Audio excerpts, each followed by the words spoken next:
Shalom Israel. We back again. Some more history for the people. Some more history. So tonight, well, first and foremost, I'll be a teacher tonight, Brother Darash, and to the left is my reader, Brother Yatazar. So tonight, we're going to be getting into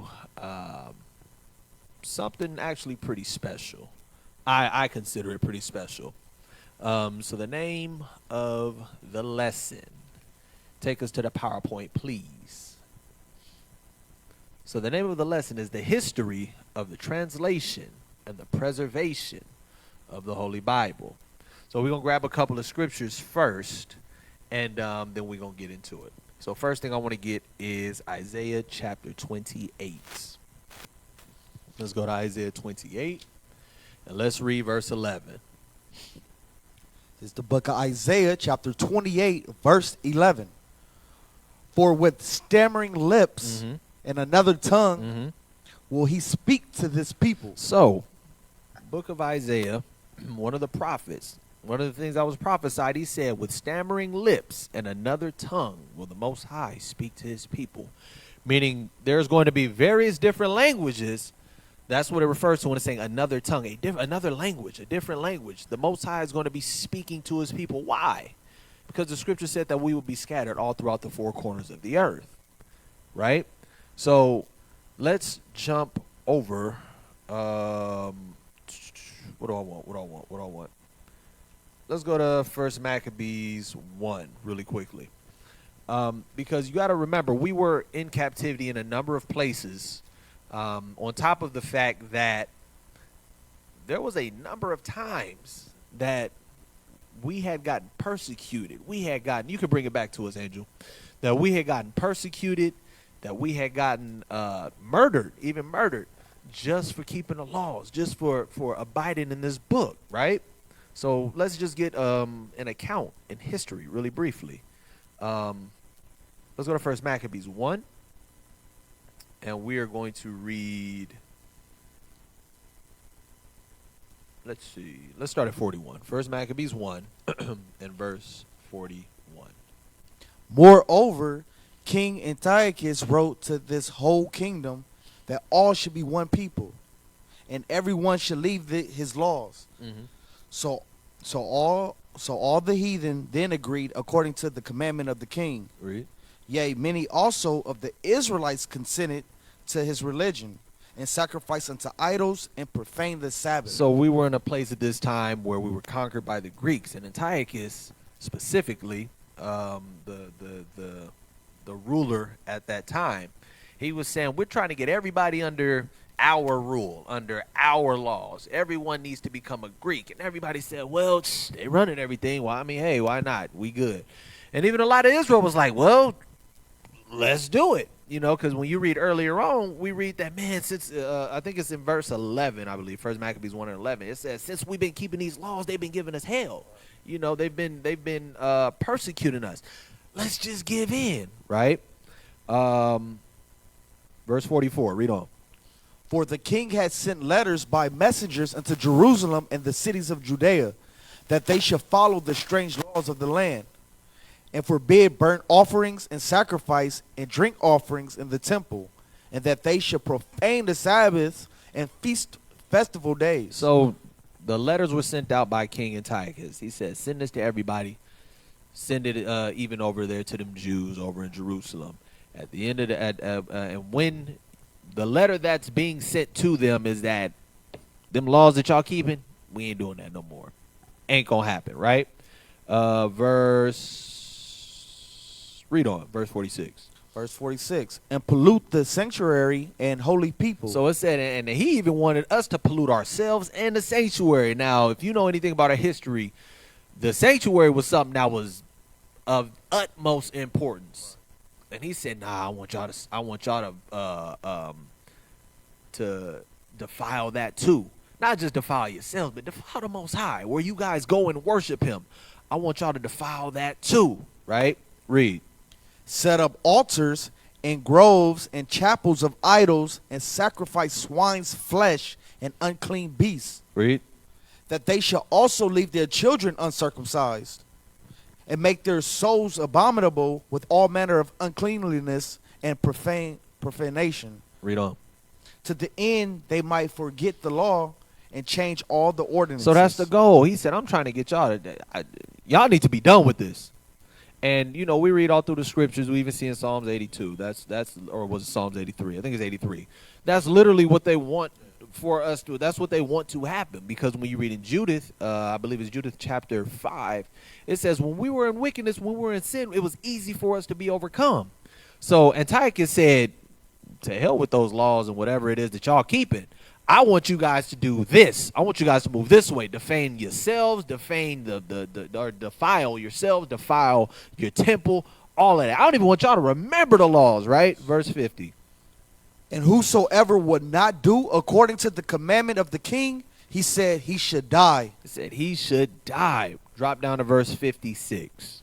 Verse 56. And when they had rent in pieces the books of the law, which they found, they burnt them with fire. So in this particular time, they were even burning books. They were literally trying to destroy, remove our history. It's nothing new. These things always happen. Let's drop down.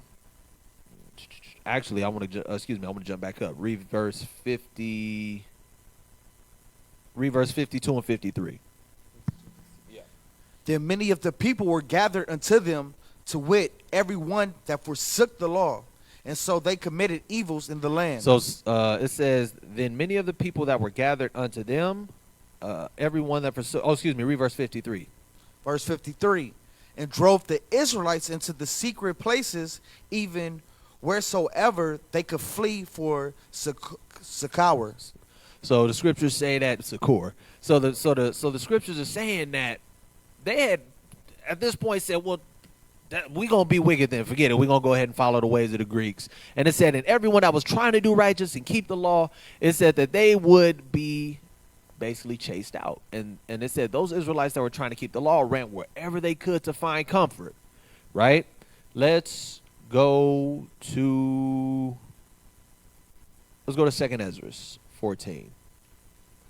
And actually, excuse me. Let's go back to this. Let's go back to Psalms. I want to go to Psalms first.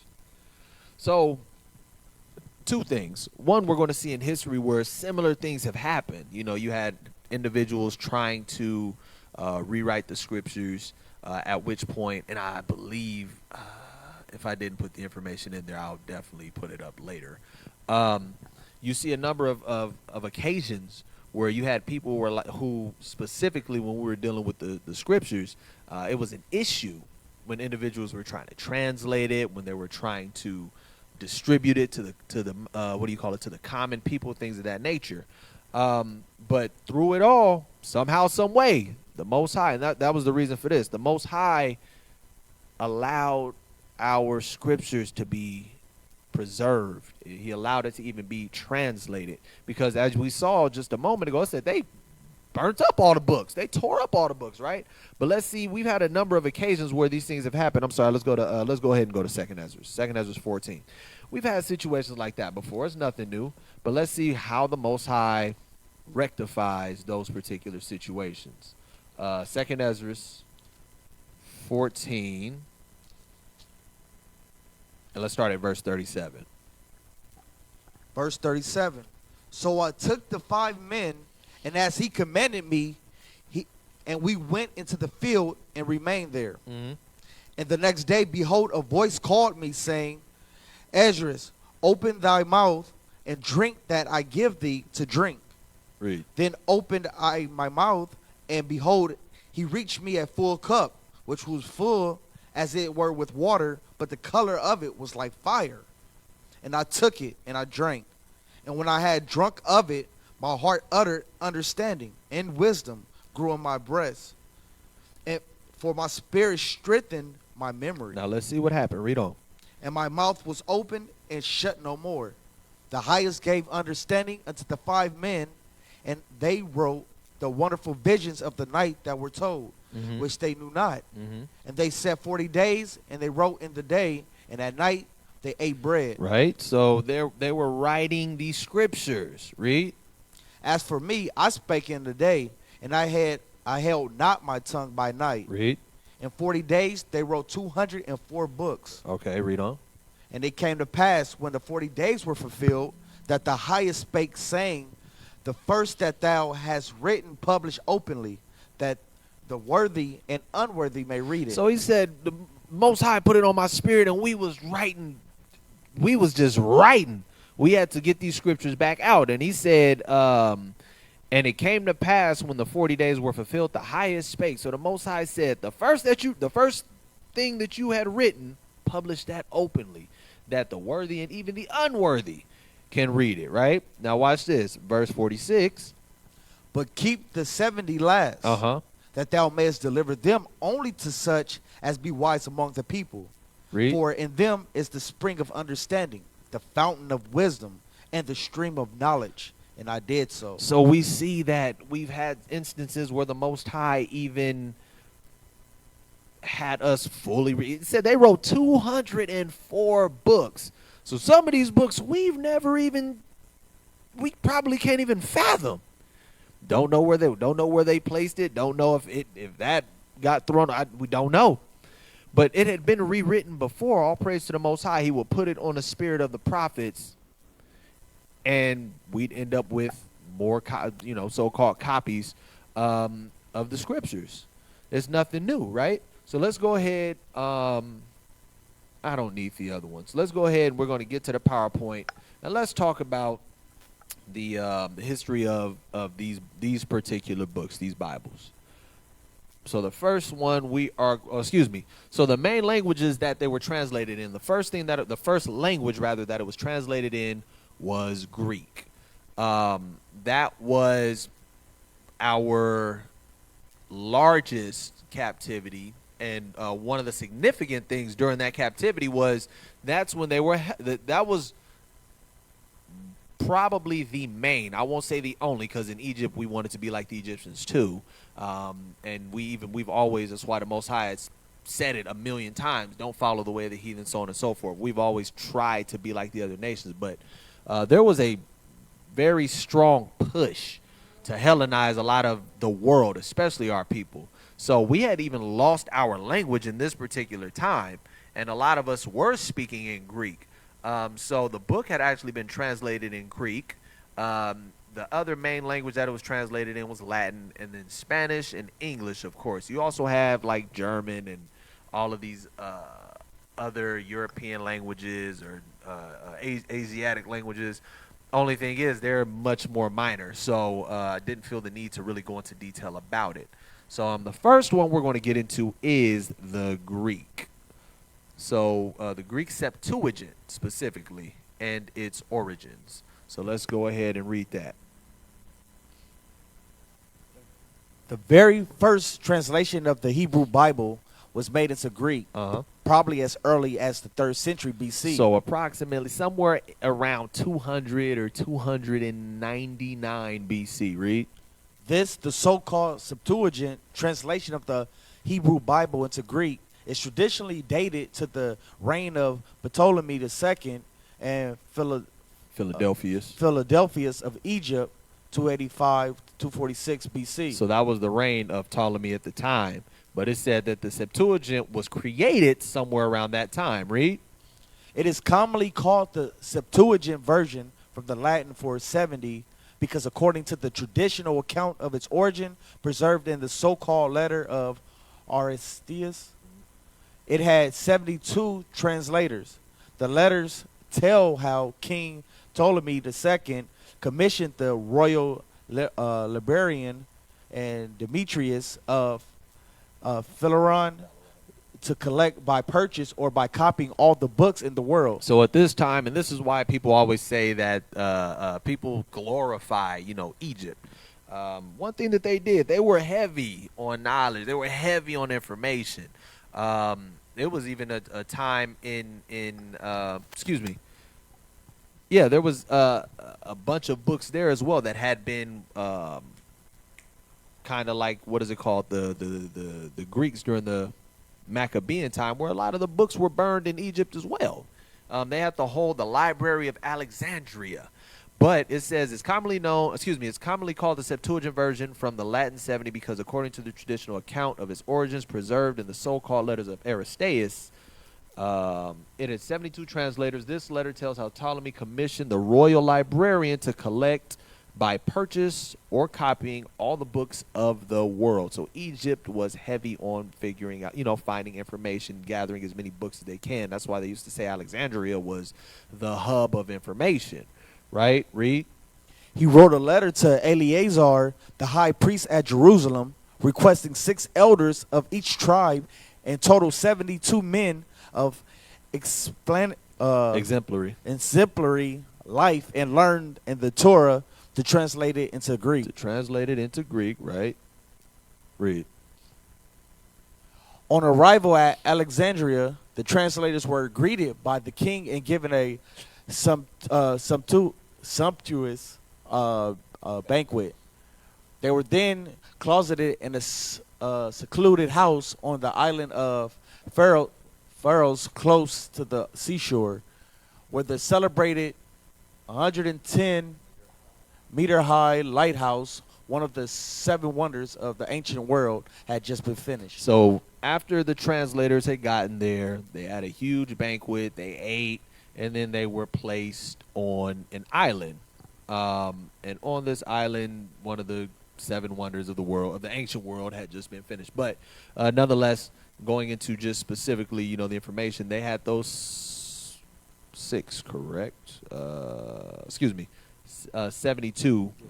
He wrote Eleazar, 6 elders of each tribe, So the 72 men, he had them stationed on this island where they could all translate the book from Hebrew to Greek, and each faction or group of them had a particular area. So it wasn't like everybody just translated the whole book together. It was like you had these 3 tribes, or these 18 men translate the Old Testament. I'm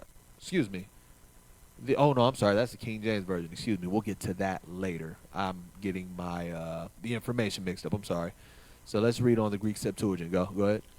Septuagint abbreviation, LXX, the earliest extant Greek translation of the Old Testament from the original Hebrew. The Septuagint was presumably made for the Jewish community in Egypt when Greek was the common language throughout the region. So again, when we're talking about the Hellenization period, it says the Septuagint was presumably made for the Jewish community in Egypt when Greek was the common language throughout the region.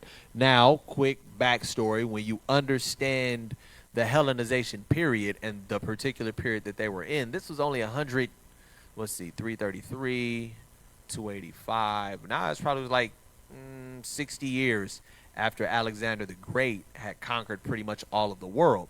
And he had his tetrarch, or his men, his captains or commanders, whatever you want to call them, they had all divided up all of the empire. And that's where you had Ptolemy, you had Seleucus, you had Antigonus, who had actually taken over, I think it was Antipater's land. But basically it was 5 different captains, and they all divided all of the Greek empire into regions. So at this particular time, Egypt was Hellenized as well. So that's why even in Egypt they were speaking Greek. So it says the Septuagint was presumably made for the Jewish community in Egypt when Greek was the common language throughout the region. So this was the time of the Hellenization period. Read. Analysts of the language has established that the Torah, or Pentateuch, the first 5 books of the Old Testament, was translated near the middle of the 3rd century BCE, and that the rest of the Old Testament was translated in the 2nd century BCE. So about 100 years later. The name Septuagint, from the Latin Septuaginta, 70, was derived later from the legend that they were 72 translators, 6 from each of the 12 tribes of Israel, who worked independently to translate the whole and ultimately produce identical versions. The significance of the Excuse me, my bad. So that's where it comes from, and you can read there to be balanced. People say that where it says the name Septuagint from the Latin Septuaginta 70 was derived from the legend that there were 72 translators. So the legend comes from the letter of Aristeas. 72 translators, 6 from the 12 tribes of Israel who worked independently to translate the whole and ultimately produced identical versions. So people make the claim. I won't even say people make the claim.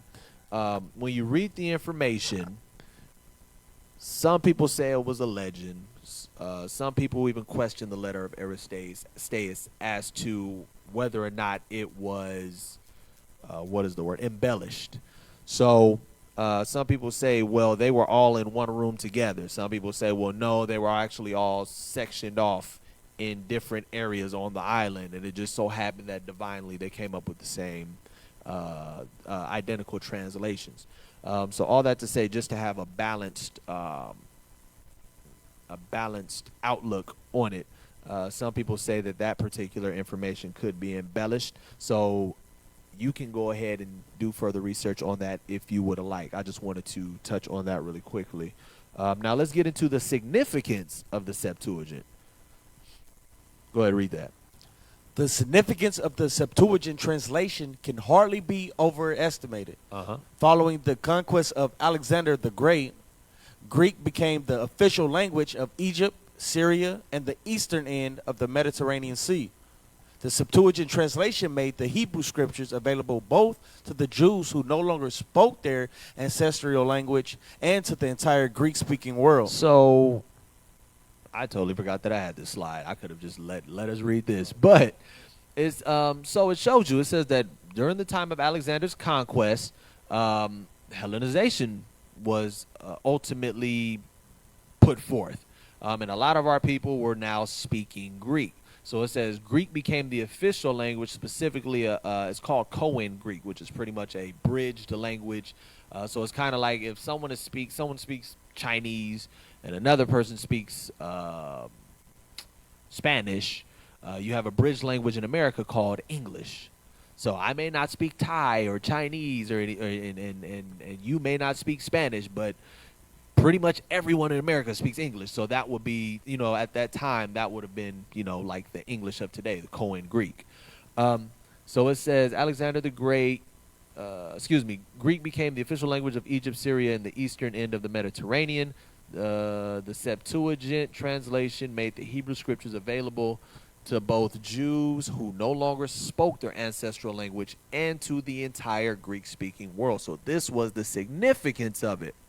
The fact that now those who didn't speak Hebrew could still read about their history, because after after generations go by and not many people are speaking your language, it's what you recall. It eventually becomes what you refer to as a dead language. So not a lot of people were speaking Hebrew, but we had individuals who did continue on speaking their ancestral language. And Ptolemy at the time got these people who were a lot of them were still in Jerusalem, who spoke Hebrew, and said, I'm going to bring you guys to Egypt, and I want you guys to translate this book.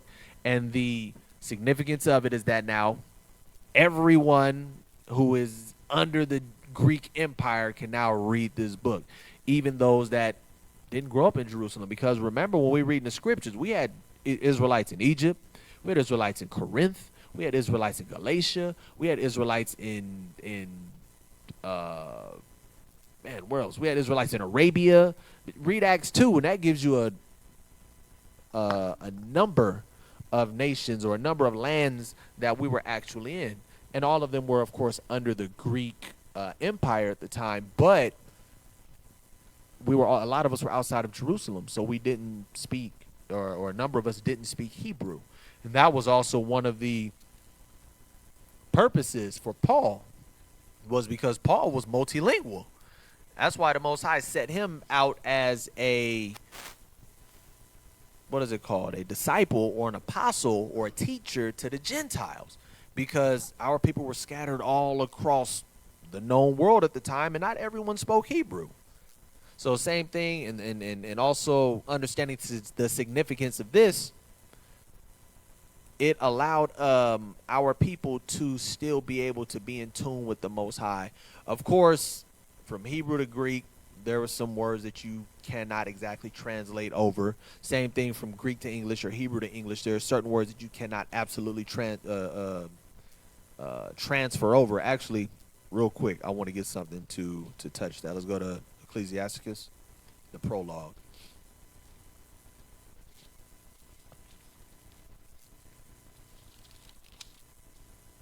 I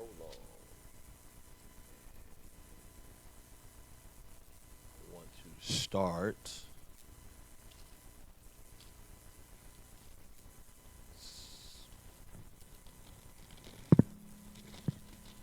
It is, let's see,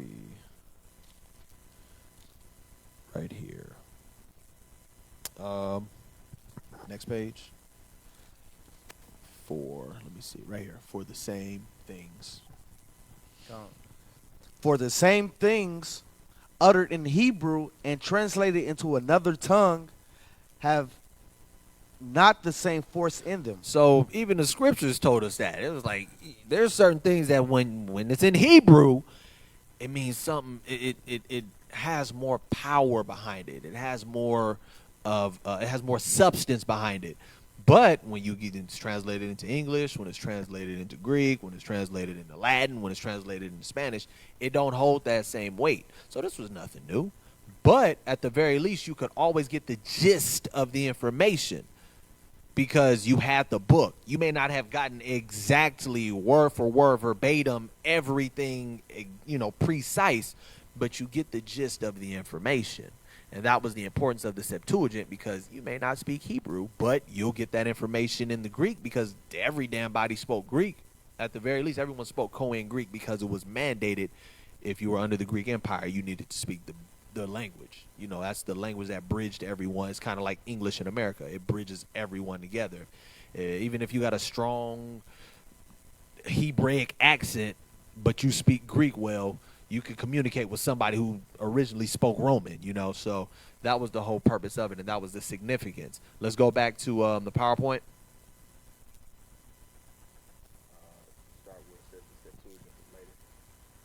The Septuagint was later to become the Bible of the Greek-speaking early church, and it is frequently quoted in the New Testament.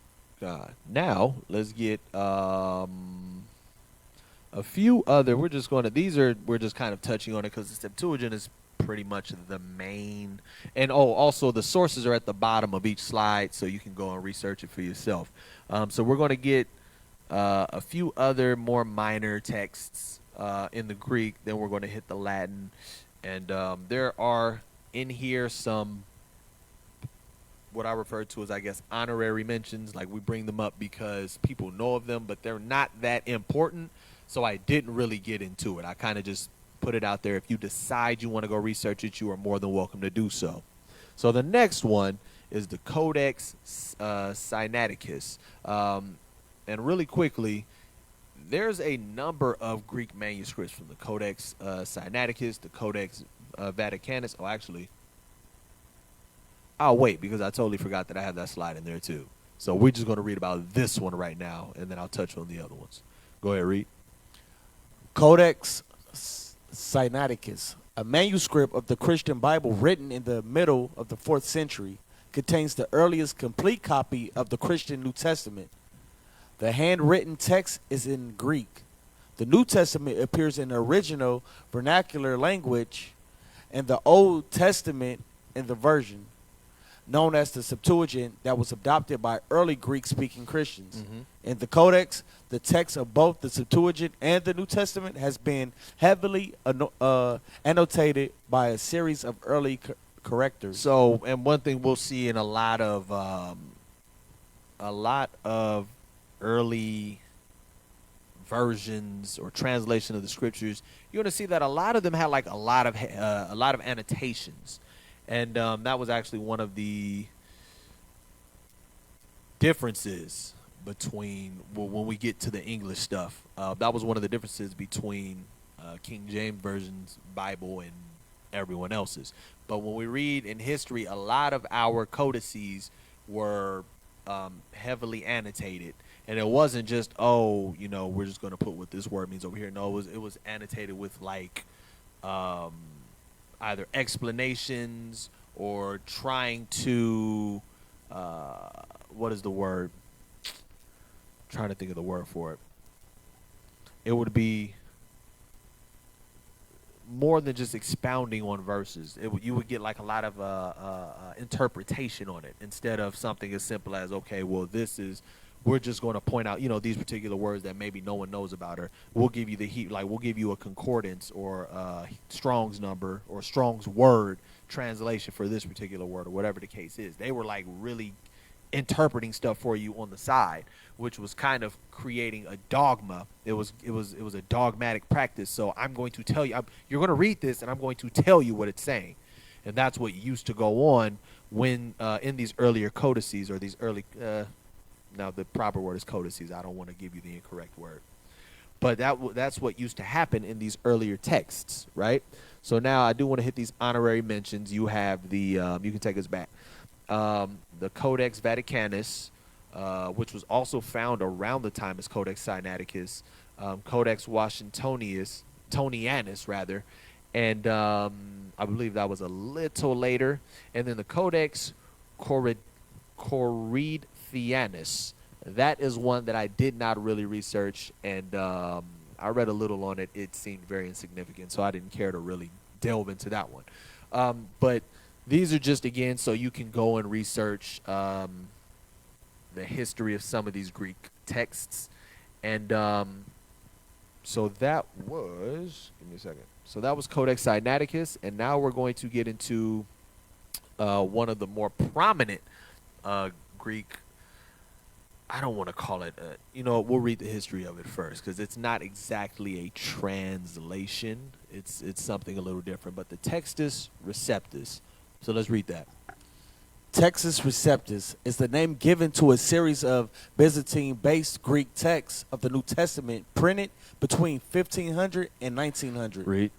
The name Textus Receptus was first used to refer to editions of the Greek New Testament published by Elsevier brothers in 1633. Mm-hmm. The name has been retrospectively applied to all printed Greek texts of the same Byzantine text type. Mm-hmm. The Byzantine text type represents over 95% of the 5,800 plus Greek manuscripts of the New Testament still in existence today. Read. First published by Desiderius Erasmus Salakia in his 1516 edition of the Greek New Testament Novum Instrumentum Omni. Yeah, I'm doing you a little dirty today. My bad. Go ahead. Read. Textus Receptus agrees with the earliest versions of the Bible. Peshitta, Old Latin Vulgate, the Italic Bible, as well as others. Uh-huh. There is misinformation regarding the origins of the Textus Receptus. Read. What is it again? Erasmus. Erasmus did not invent the Textus Receptus, but simply. So this is what I was referring to earlier. It wasn't that it was invented or translated by a particular author, Erasmus being that particular author. And this is where the misinformation comes in, right? Read, what did he do? But simply put together a collection of what was already a vast majority of the New Testament manuscripts in the Byzantine tradition. Read. Nor was the Textus Receptus the first Greek New Testament. Rather, it was the first published. So there was. Oh, let's read. Let's go ahead and read it.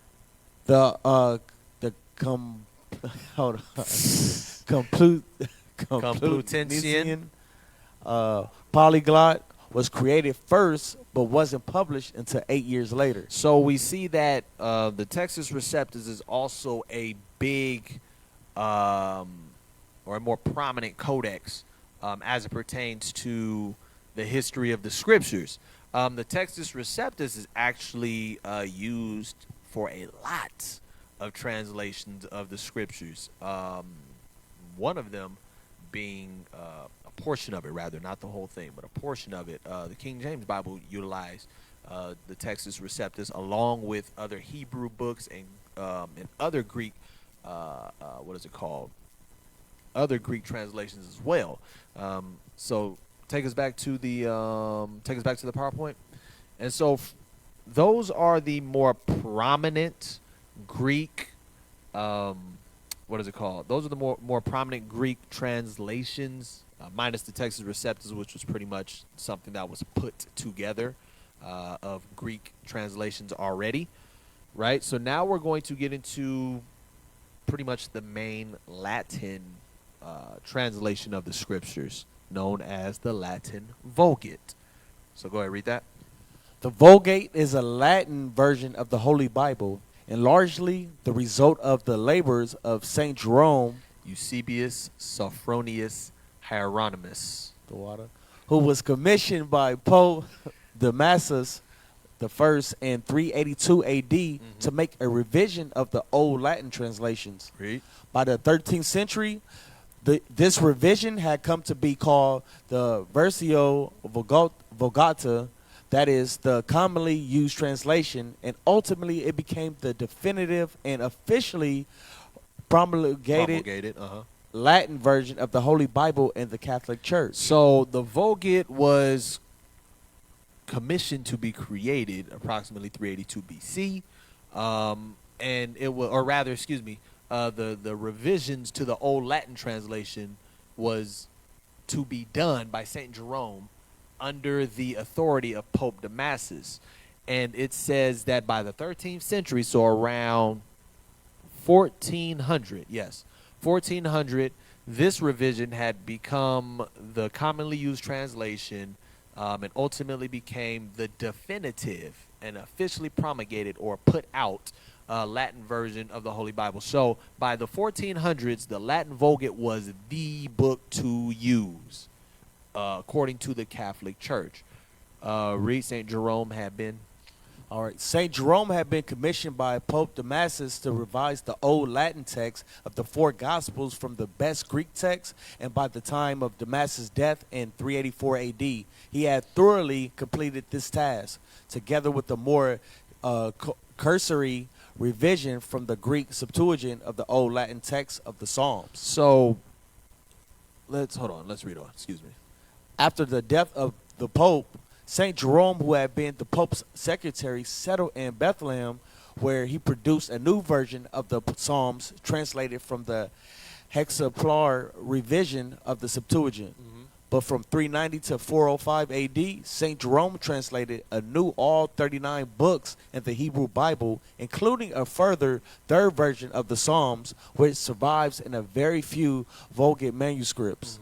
This new translation of the Psalms was labeled by him as Axta Hebreos. Close to the Hebrews immediately following the Hebrews, but it was not ultimately used in the Vulgate. So it says that this particular version of the Psalm translation was not used in the Vulgate. Read. The translations of the other 38 books were used, however, and so the Vulgate is usually credited to have been the first translation of the Old Testament into Latin directly from the Hebrew Tanakh, rather than the Greek Septuagint. So Jerome had created the entire book. The Latin Vulgate is the Old and the New Testament. It says, is it on this one? No, it was on the previous slide. Excuse me. It says St. Jerome had been commissioned to revise the old Latin text of the four Gospels. So he translated he revised rather the New Testament. Then he went ahead, because he just was compelled to do so. He went ahead and even translated all of the books of the Old Testament, save the book of Psalms. It said that Psalms was the one that did not make the cut as it pertained to what he had translated over.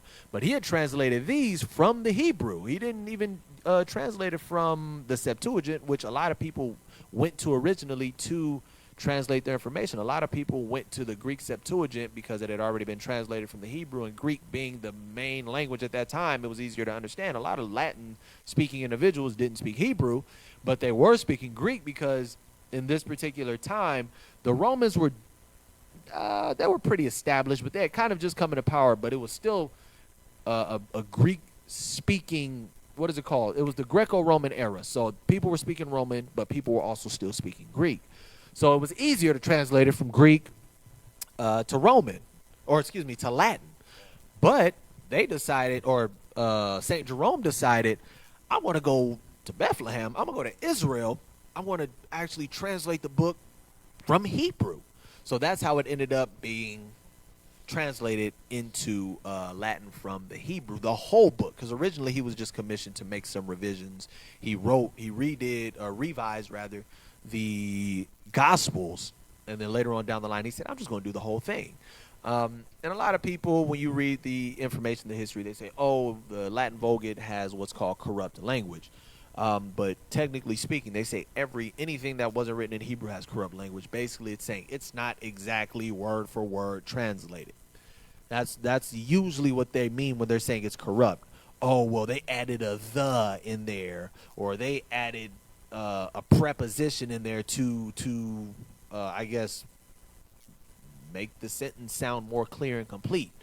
But individuals feel that because it wasn't translated word for word, verbatim, that now makes the language, or that makes the text corrupt.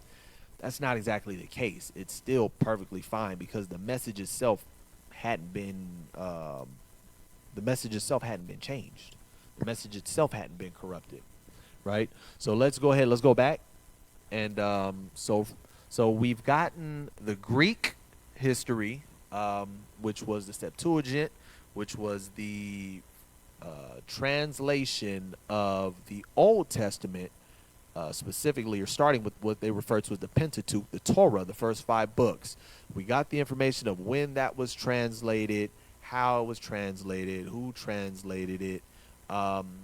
We've also gotten other more minor text translations, the Sinaiticus. We also went into the information regarding the Textus Receptus, which was not actually a translation. It was an individual who took already translated Greek and actually combined it as a book. It's kind of like when you say Bible. Bible literally just means books. It's a compilation of books. So when people say such and such King James wrote the Bible, no, he didn't. King James, we'll get the information in a minute, but pretty much the book was already put together. It was just translated. But a lot of these different books were separate authors. They had to get the information, or the texts specifically, and gather them together, and then they compiled it together to what was referred to as now your Bible. And that's what was done with the Textus Receptus. It was a lot of Greek manuscripts that were out there, and he said, well, let me gather them all together and put them together. Then you have let's see, the Septuagint, Sinaiticus. Then you have, like I said, you can go back and research the Vaticanus, Washingtonianus, and the Codex Corinthianus, Textus Receptus, and then the Latin Vulgate, of course. We just got the information regarding the Latin Vulgate. Again, to, I guess, summarize, St. Jerome was commissioned by Pope Damasus in 382 AD. He made some revisions to the book. He was asked to revise the Gospels after, St. Jerome was commissioned to revise the Old Latin text of the 4 Gospels from the best Greek text. So he went and read the Old Latin, he went and read the original versions of the New Testament, the Gospels, and he saw that it was pretty much not accurate, so to speak. And so Damasus was like, I don't like the way this is written. This is clearly not right. Go and get the Greek texts, because the Greek texts were translated directly from the Hebrew, so they should be pretty accurate. Take that and translate it into Latin. And that's what St. Jerome did. Then he was so compelled to go ahead and just translate the rest of it. And that's how you get the entire Vulgate, because St. Jerome decided, I'm going to go ahead and translate the whole Old Testament as well.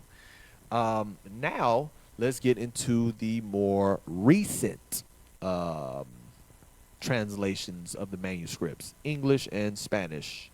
So I believe we're going to hit English first. So before we get into the main one, we have some honorary mentions again. The Wycliffe's Bible, which came out around 1382. Tyndale's Bible, which came out around 1536. The Great Bible, the Geneva Bible, and the Elizabeth Bishop's Bible. Now, the Geneva Bible and the Bishop's Bible were around the time of King James. So the Geneva Bible was, King James hadn't been born yet, I don't believe, around this particular time. He was probably like born a few years after this. And the issue with the Geneva Bible, because it was one of the main Bibles being used at that time, it had a lot of, as you see up there, treasonable annotations. So when you would see in the, what do you call it, in the margins, it would pretty much have comments alluding to like anti-governmental, anti-governmental, basically language. They would be saying, you know, the government is not for the people, or whatever the case is, and it was pretty much just anti-government, which was a huge problem back then, because one thing you couldn't go against is the throne, and the throne was the government, of course. So it had a lot of information that was pretty much anti-king, anti-state. They were hell-bent separation of church and state. We don't even mess with the state. And so that's why the Geneva Bible had to go.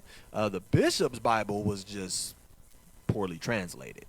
And so that led us up to what we call, take us back to the PowerPoint, what we now call the Authorized King James Version Bible. Now, before we get, no, we're not going to get into it yet. I'll wait. Let's go ahead and hit the main points first. Then we'll get into it. So the history of the King James Version Bible. What led up to it actually being created? Go ahead and read the history. King James I of England and V of Scotland was also head of the Church of England. Mm-hmm. King James called a conference with bishops and Puritans, requested by Puritans, to discuss issues between himself and the Puritans. So King James had called together the bishops and the Puritans at this particular time, and he was like, I'm going to have a conversation. I'm going to have a conversation with you guys. Because I believe King James at that time, he was a Protestant. So you had Protestants, you had Puritans. And he was more so on the Protestant side. And so the Puritans pretty much had beef with the Protestants, so to speak. So King James wanted to sit them down, so the Puritans requested that King James have a conversation with them. Like, we want to talk to you about whatever the original conversation was supposed to be, right? And I'm pretty sure they were going to lay out their differences. And so then it says, read on the third bullet. All right. Late in the second day of their conference, one of the Puritans suggested that King James make a new Bible because the ones commissioned by Henry VIII and Edward IV, the Great Bible.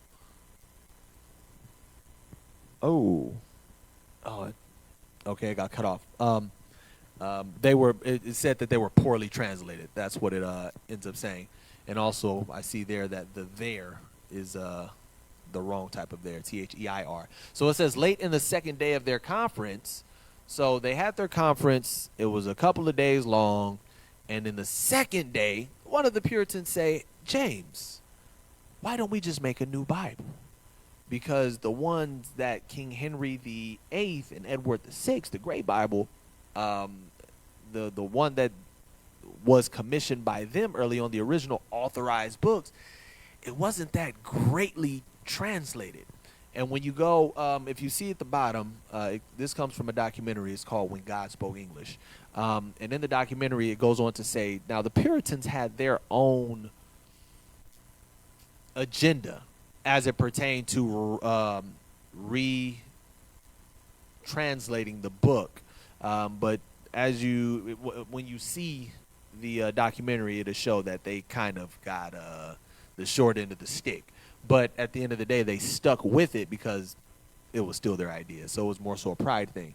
But it says that King James had actually been given the idea to retranslate the book.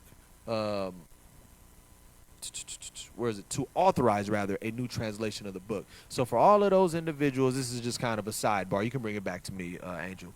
So for all of those individuals who are so anti-scriptures and anti-Bible, talking about the white man wrote it, no, he didn't. First of all, King James wrote none of it. Just so everyone understands, King James had a committee of individuals that retranslated it. One. And two, he didn't write anything. He didn't create or author this. He translated what was already done. So this is just for all of the individuals. I just kind of have to say this. For anyone that's saying they don't follow this book because it's the white man's book, it's BS. You clearly don't know your history. You clearly don't know your information. King James did nothing more than translate what had already been translated. It had already been translated in Greek 1,500 years before, 1,600 years before. It was translated in Latin about 1,300 years before. He just came along and said, well, we're going to put it in English. The Puritans gave him the idea and said, why don't we just go ahead and make another English version because these ain't even done right. So you're going to have to find a new reason why you don't want to keep these laws. I just had to throw that out there. Let's go back to the PowerPoint. So, more on the history. You good. More on the history. Go ahead and read the bullet. King James had a stringent set of rules for creating the new translation of the Bible. So it said that, and here's the thing too. It wasn't like just translated. Go back and look at the old English ones and translate it from there. Or, you know what, we got to make sure that it lines up with this particular doctrine or dogma or whatever the case is. No, he had rules. He said, these are the things that we're going to make sure that we do in translating this book. Read. No marginal notes. So don't sit up here and try to put your annotations on trying to interpret the scriptures. You can't do that. That was one thing that he said. Unless, read. Unless defining certain words from original Hebrew, Greek, only for concordance definition. So you got certain Bibles, or if you look at your King James Version Bible, you'll see that there will be like a little number next to certain words, and in the middle or on the right side, you'll see another word for it to better define it. That's all that he gave you, Hebrew word, or the Hebrew Strong's definition of certain words. That's all that they did. There was no interpretations. There was no bias in annotating. You couldn't do any of that, right? Read. Old ecclesiastical words will be kept the word church instead of changing the word to congregation, like the Geneva Bible. Mm-hmm. Also kept the word baptized and do not change to wash. So he said, but we also want to make sure that we uphold the integrity of the scriptures. And this sounds much better. This sounds more divine if we utilize these particular words. Now, again, you can literally just go into the Strongs and see exactly what that definition is. But he said we want it to still sound. This is a special book. This is a divine book. So it needs to sound as such. So we're going to keep these certain words. We're going to keep it this way because we want it to sound a certain way, right? So those were the rules. That is the backstory of the King James Version Bible. It was a Puritan's idea in a conference that they called, and he said, well, cool, that sounds like a good idea. But there are going to have to be guidelines because we can't just throw anything out there. We can't do that, right? And these were his rules. Now we're going to get into the translators of the King James Version Bible. Read. There were over 50 men that were chosen to rewrite the Bible. Translators, project overseers, revisers, project overseers, revisers, and editors included. So he had a whole army of translators. Read the second one. Records show only 47 men actually worked on the translation of the KJV. So I believe it was about 60 individuals that were called to do it, but 47 of them actually translated it. Read. Men chosen to rewrite the Bible were proficient in the Hebrew language. And this is another thing, too. A lot of people say, oh, it was just translated from the Greek. No, it wasn't. Go and do your history. We had some Hebrew records that we also went into to translate into English, the King James Version Bible, right? And these individuals who were translating it weren't just regular individuals. These people were proficient in the Hebrew language. Go ahead, read the example.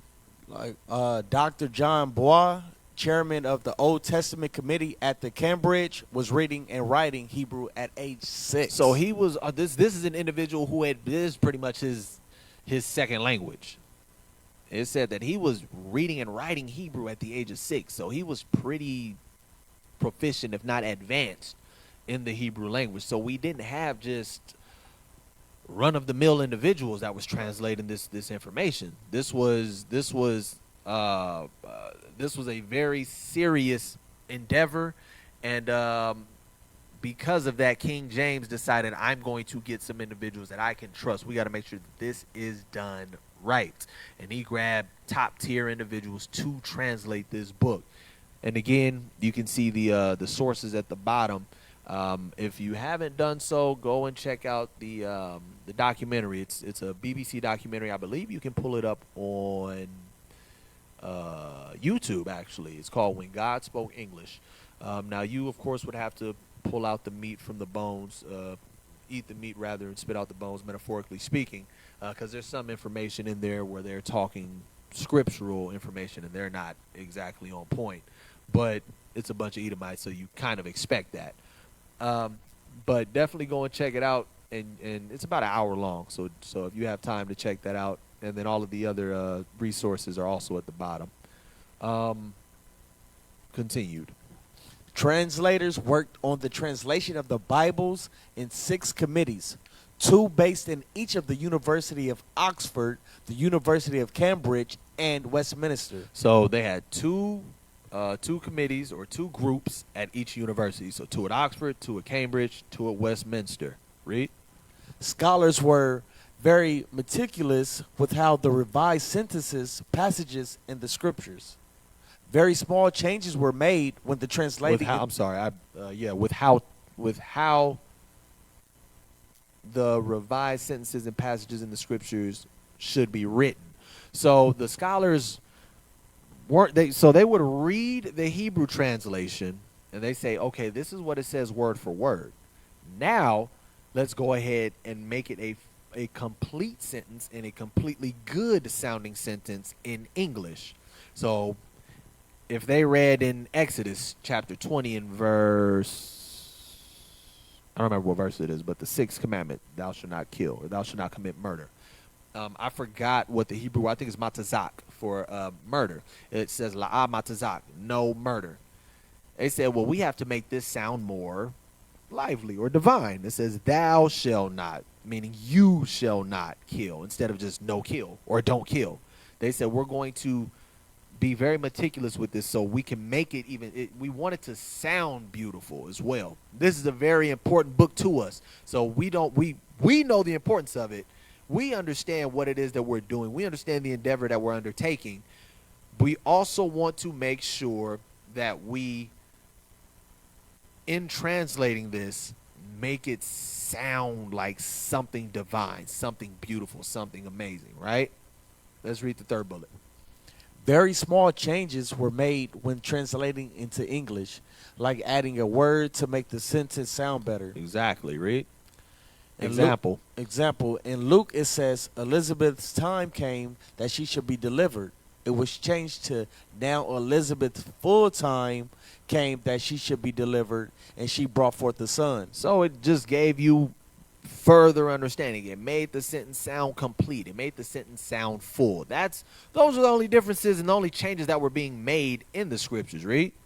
Things like this were changed to better show actions, better the sentence, statements, and make it more concise and true to the translation. Exactly. So when you see the information, so when you read the King James Version Bible, people will question, well, are there better books? Are there, is there a better translation? Should we be reading this or should we be reading that? Or the King James Version Bible wasn't exactly translated properly, or it was corrupt like the Vulgate. Go and do the history. Go and research the information, and you'll see these individuals. These were not, again, run of the mill, basic. He knew a little Hebrew. He took Hebrew 1 and 2 in high school type. No, these were people that were very proficient. These were individuals that were well versed in the Hebrew language. These were, on top of that, these were prestigious individuals overall, not just in the Hebrew language. These were smart individuals. This wasn't just, he knows, he knows Hebrew. He's done his studying in the Hebrew, but he knows all the Hebrew words. No, you got to understand, language in itself. Perfect example. A lot of people who speak English today are not proficient in English. That's why they have a difficult time reading. That's why they misuse words. Perfect example. There, and there. I accidentally made a mistake. There, and there. THERE, THEIR, THEY''RE. A lot of people get those confused because they're not proficient in the language. They can speak it all they want. They also have to be of intellectual, have an intellectual thought process. They have to be smart. These were the individuals that were translating this book.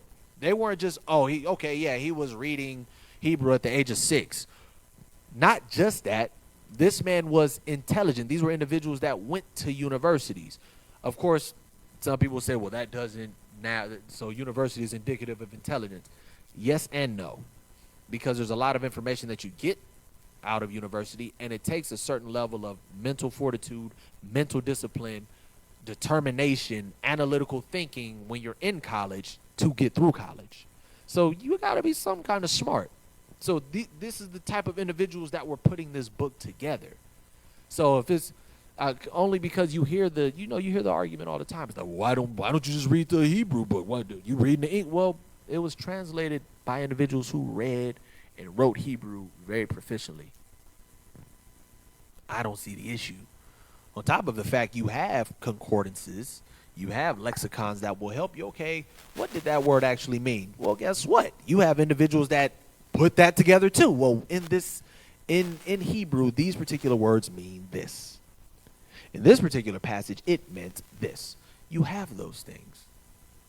So the King James Version Bible is more than adequate for us to be reading, to be using, if you go and do the research on the individuals that put it together. It's no question. Just a quick sidebar.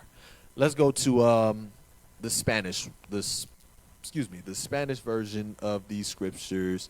Now, before I get into it, there's a number of Spanish translations. I chose to just deal with the prominent one that most people use, the 1960 version of Reina Valera. But you have the Catholic Bible, which is, I believe it's called Jerusalem's Bible, or Biblios de Jerusalén. And then there was like one or two more that I had kind of read about, but I pretty much just chose to stick to the ones that are utilized by the majority. So, the Reina Valera Santa Biblia. We're going to get a little backstory on it. So let's go ahead and read. While in Geneva, Casiodoro discovered a small civilian community of Spanish-speaking Protestants. He began to preach in a small church there and was eventually asked to pastor. Because of his bold preaching, leadership ability, and stand against religious tyranny, he became known as the Moses of the Spaniards. So this is Reina. So Casiodoro Reina. So this is just a little backstory on him. I'll kind of skim through it and let you read when we get to the point. It says, while a pastor in Geneva, Casiodoro lifted a voice of protest and censure against John Calvin and the city of Geneva for having condemned Servetus to be burnt at the stake. He declared that Geneva had become the new Rome because of Calvin's dictator-like leadership, and he preached openly against it. It turned out that the Catholic Church was not his only enemy, being bothered by John Calvin and still threatened by inquisitors. Casiodoro had abandoned his flock of Spanish Protestants to travel to England in September of 1563 to escape persecution. Afterward, Cassiodoro, with several of his fellow monks, fled to Frankfurt, then Paris, and finally Amberes, narrowly escaping the Spanish Catholic Inquisitor agents at the time. Cassiodoro's life consisted of two main desires. First, to produce a Spanish version of the Bible to inform the common people, and secondly, to be a pastor again. So this is just a little backstory on Cassiodoro Reina.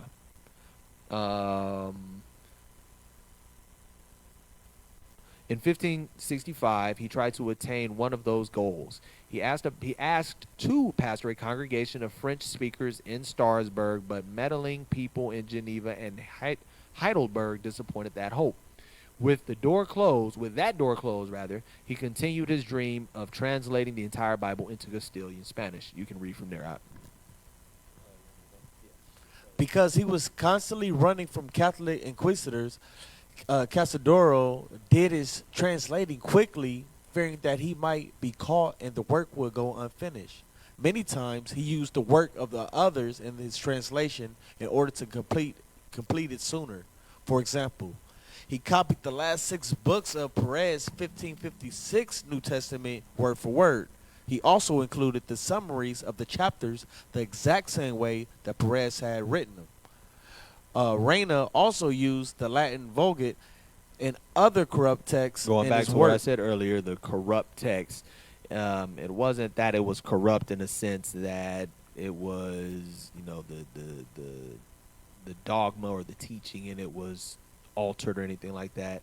It was just, it wasn't directly word for word verbatim translated is all. So it said he also used the Latin Vulgate in his works, and for this reason it wasn't perfect. Read on. That's why Cipriano de Valera spent over 20 years revising it and trying to rid it of the corrupt Catholic readings. So we see that the original Reina Valera was referred. I was actually originally just it was the Reina, and Valera had came by, or I wouldn't say came by, but came in and tried to revise it, and took him over 2 decades to do it. But even after his translating of it, it still wasn't quite perfect, right? Actually, let's go ahead and read on, and we're going to kind of get into that. After finishing the entire Bible, Cassiodoro de Reina was eventually able to obtain some of the money that Perez had saved for the printing of the Spanish Bible. In 1566, he began talking with the printer in Basel named Operino and agreed with him to produce 1,000 copies. But before it could be brought to the press, Operino died. The job then went to a man named Thomas Gorin, who in turn subcontracted the work to a man named Biener. It was this man who printed the entire Bible in the Spanish tongue in 1569. Read. And an interesting note is that Reina's translation also included these 10 apocryphal books. The Prayer of Manasseh, Second Esdras, Third. So Second and Third Esdras is just First and Second Esdras, but when you read in the Greek, or if you have a Septuagint or something at home, they refer to it as Second and Third Esdras, because Ezra in the Bible will be considered First Esdras. So First and Second Esdras, read. Tobit, Judith, Wisdom of Solomon, Ecclesiasticus, Baruch, First Maccabees, and Second Maccabees. Read. After his Bible was published, Cassiodoro wrote 2 Bible commentaries in 1573, one on the book of John and the other on the book of Matthew. Also, after the completion of the Bible, he had time to work toward his goal of being a pastor again. He did just that. Eventually, he became pastor of the Lutheran community of French-speaking people in Frankfurt, Germany, where he pastored till his death. Read. On the 15th of March in the year 1594, Cassiodoro de Reina died. His wife, Anna, outlived him by 18 years, and his eldest son, Marcos, followed him as the pastor of church. Okay. Then it says Cipriano de Valera is best known as the reviser and editor of Reina's 1569 translation of the Bible into Castilian Spanish. So, Reina Valera are actually, it's not one author, it's two. Casiodoro de Reina was the individual who originally wrote the Spanish Bible or translated it into Spanish. And then Cipriano de Valera was the individual that came behind and tried to revise it to make it more accurate or fix it as best he could. Because when you read the or go back and read the history, it said that he translated it. One, he was in a rush because he was on the run, and actually no, that might actually be Valera that had translated and was on the run. Well, we'll get that in a moment. But one, he translated it in a rush, which it had already stated, and two, it said that he just at a certain point got to a point where he said, "I'm just going to copy this particular text word for word." He took an earlier Spanish copy and just said, "I'm just going to copy this word for word."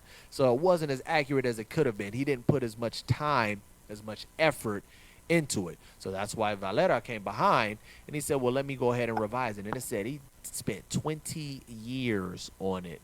Go ahead and start on the second bullet. Cipriano was born in Old Valera, close to Sevilla, Spain. By the preface of his edition of the Bible, we are able to deduce the date of his birth, where he tells us, "I, being 50 years old, began this work, and in this year of 1602, it has been pleased to my God to bring it to light. As I am now 70 years old, this is the age that my strength is weakened, the memory is obstructed, and the eyes are dimmed, having spent 20 years in it." Thus, if his work was published in 1602 and going back 70 years, it would mean that he was born in 1531 or 1532. After studying 6 years of philosophy and graduating with a bachelor's degree from the University of Sevilla, Cipriano joined the monastery of San Isidoro de Campo, where he met Casadoro de Reina. So they actually knew each other. Read. In October of 1558, while seeking refuge from Inquisition, Valera arrived in Geneva a few months before his companions. In Geneva, he was not able to satisfy Calvin's theocracy, so he quickly went to England, where religious freedom had recently been reestablished by Queen Elizabeth I.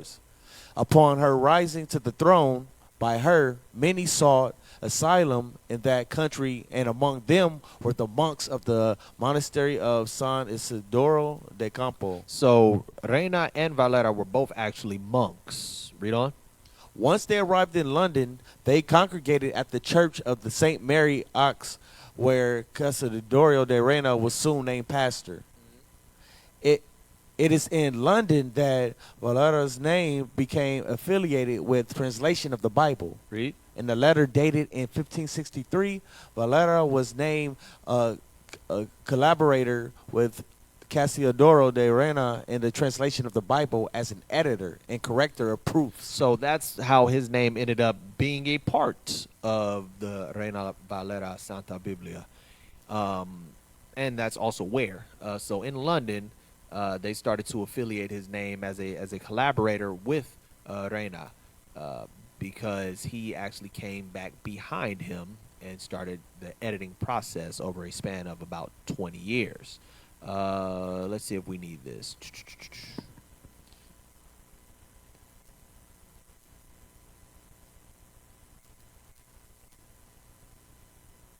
We'll start here.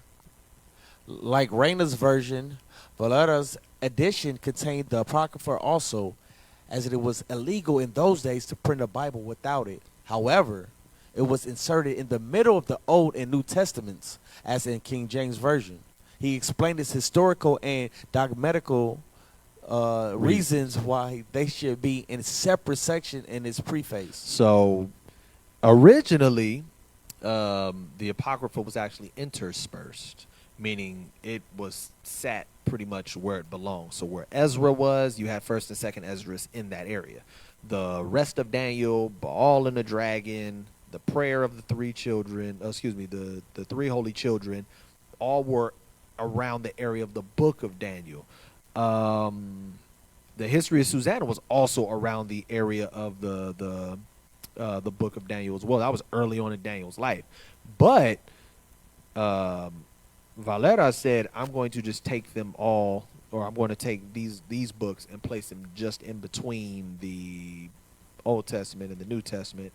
And when you go and do your research, for those that don't know, the Apocrypha, Greek meaning, the Greek word for the word hidden, is a portion of the scriptures that were actually removed from the Bible by, I want to say it was, I'm going to have to go back and double check. I don't want to give you the wrong information, but you can go and look it up. It was actually removed, but then it was placed back in later on. But I believe it was the Lutherans that actually removed it. But it was in the original, one, it's in all the Greek translations. Two, it was in the original King James Version Bible before it was removed. You can actually purchase a King James Version Bible, usually the ones that say 1611. They have the Apocrypha in it. I know a lot of the modern books don't have it, but the Apocrypha, the little red book that some people feel a way about, it's actually scriptural. It's actually a part of the original scriptures. So yeah, Valera said, he stated the reasons in his preface why he put them where he put them. Then it says another interesting note is that Valera's version contained 3 more apocryphal books. So Reina didn't include these books. Valera ended up putting these back in as he translated, or as he revised the translations. The additions to Daniel, History of Susanna, and Bel and the Dragon. In the center of the title page of Valera's revision, the text of 1 Corinthians 3 and 6 is written, which says, I have planted, Apollos watered, but God gave the increase. Valera was probably insinuating that the first edition carried through Cassiodoro was the seed of the Word of God, and the newly revised edition of Valera was the water to the former.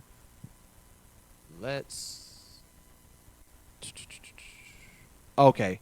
And so when you read when you continue on to do your research as far as the Reina Valera, they both tell you, both Cassiodoro de Reina and Valera, they said that we translated it, or excuse me, Cassiodoro translated it, but he didn't do a great job at it, so he wanted other people to come behind him and retranslate it.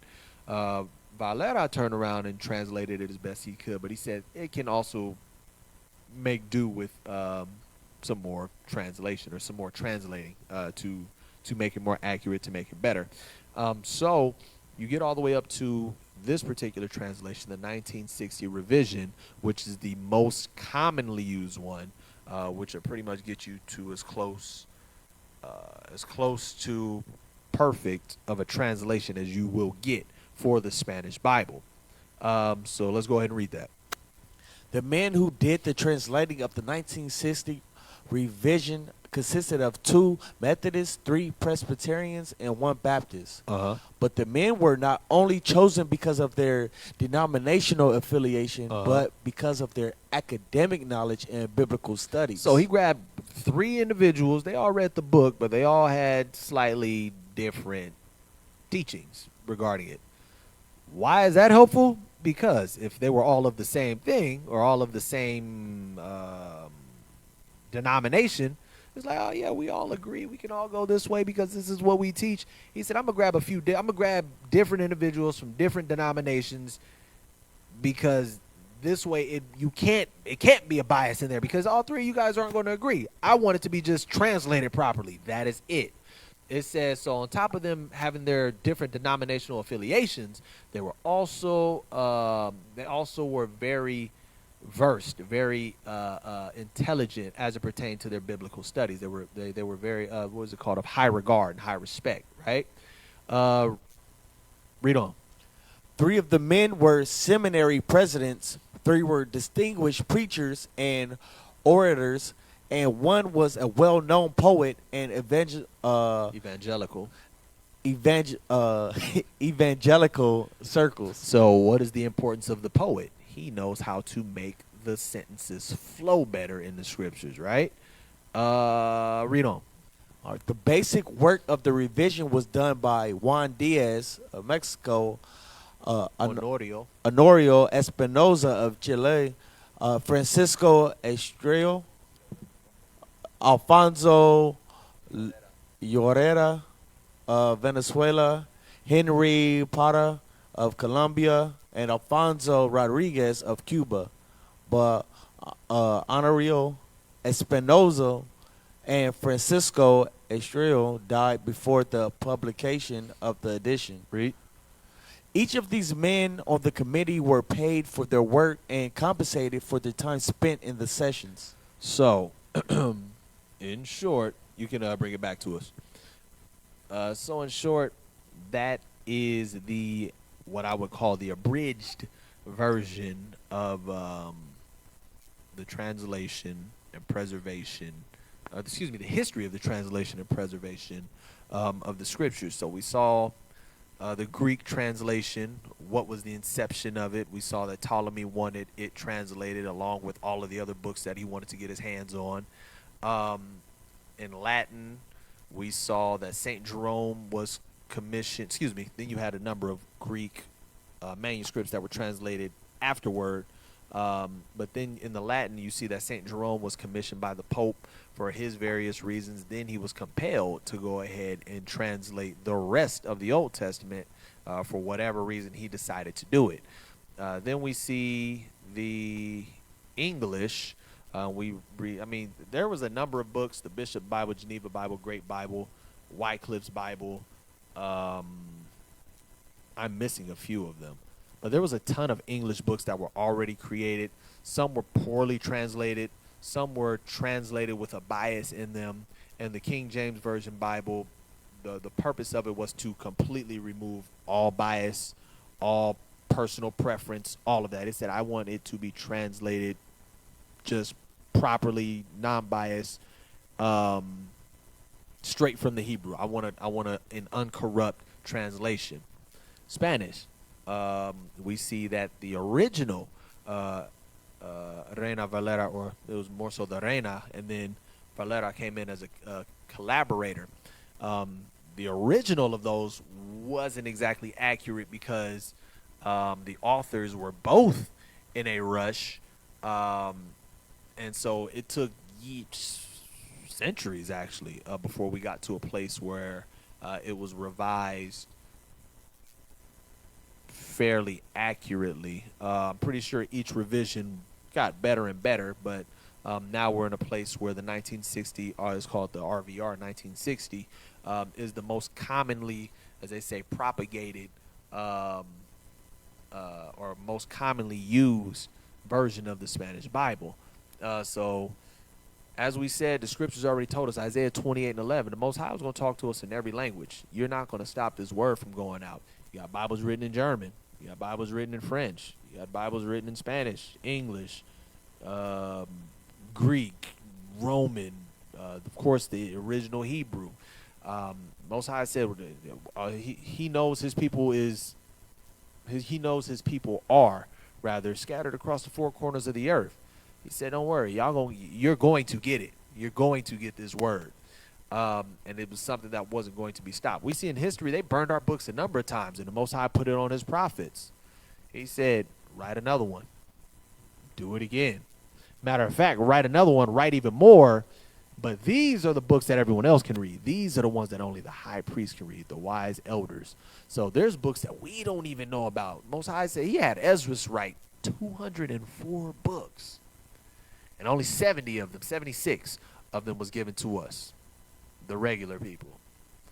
So no matter how hard they try, no matter how much of a push that they make, you're not going to stop this word from going out. All praise to the Most High for that.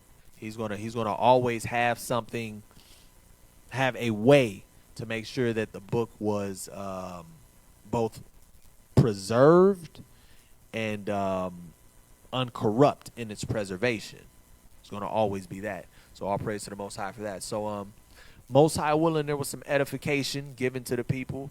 Most High willing, there was some understanding given to you guys to better understand our scriptures, to better understand the scripture, particular version of it that you're reading. And maybe this will compel some of you guys or pique some of you guys' interest to want to delve into it more and do some further research on any given version of it. So with that, that was pretty much the lesson. Most High willing, it was edifying. And with that, we're going to go ahead and close it out and say Shalom.